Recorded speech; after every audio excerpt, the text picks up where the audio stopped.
Carey Price will do that to you.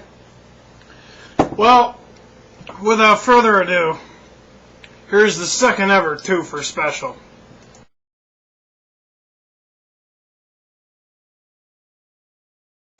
So the reason this is called the 2 for special is, well, it's not special at all. I just didn't make a video yesterday, and I really wish I did now, don't I?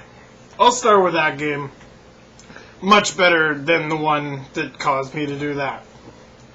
Anyway, Leafs 4-0 win against the Atlanta Thrashers. Can I just say this?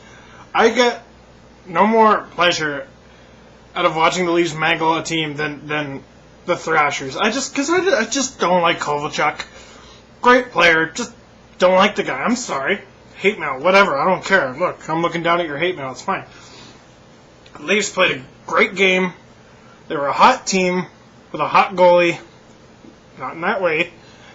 And they did well. Tosca, what a save that was. And Kovalchuk's coming in. Oh, a former first overall pick. Boom! What? Glove hand of Tosca. They were doing pretty good. Now for the second part of the 2 for special.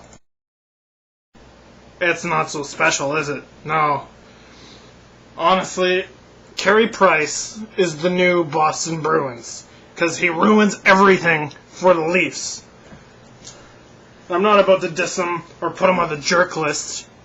Although I'd like to. Because I have a lot of Montreal friends.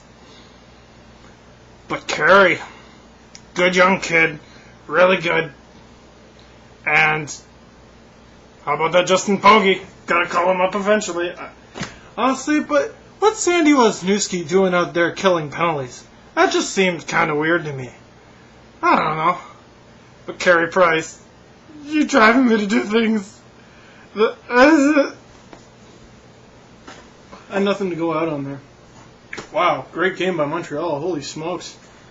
Sure showed us. And the Leafs gave me a little bit of confidence there on that nice little run because, Leafs got down 1-0. I'm like, oh, okay, don't worry, they'll get it back. 2-0. Oh, okay. Well, they'll get it back. And then the third one just kind of did it for me. Oh, well. At least they got that 4-0 win in Atlanta. 1-1 so far on the 7-game road trip. Normally, when you get a road trip like that, you're happy to come out of it 500. Of course, the Leafs don't really have that luxury because they're fighting for a playoff spot and they're not the best at home. But still, 27th on the power play. Geesh, boys, improve that. But one thing I gotta say, and it's just an observation about Leafs fans, Toronto fans in general. I talk to a lot of people, now that exams are done or whatever. I get to do the little hockey talk and whatever, and they're going, yeah, Leafs, they're really stinking up a storm, huh? What? No, they've won like 6 of their last 7, with the exception of tonight, Now, 6 of the last 8, that's still pretty good. You win 75% of your games, you're going to get a pretty good record. But the thing is, a lot of people didn't know Toronto was winning, or on a winning streak. Because I am so convinced now, after just going through this for so long, that a lot of people, they just don't want the Leafs to win because it's more fun that way. What are you going to do? Praise them? Why would you do that? This is Toronto. Come on. You don't need to be nice to anybody. Yeah, I did some Christmas shopping this week. If you bump into me, say something. Frig. Merry friggin' Christmas to you, too. And, guys, as much as we hate Ferguson when we're losing, we don't say anything about him when we're winning. Now, whoa, I'm not praising him. I'm just saying, if you're willing to criticize him when we're losing, you got to be willing to give him something when we're winning.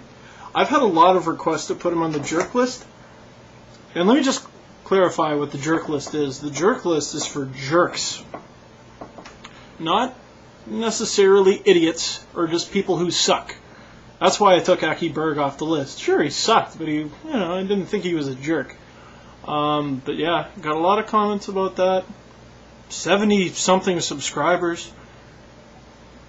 keep adding to the jerk list. Leafs 1-1 on the 7-game road trip so far. Go Leafs, go! Woo!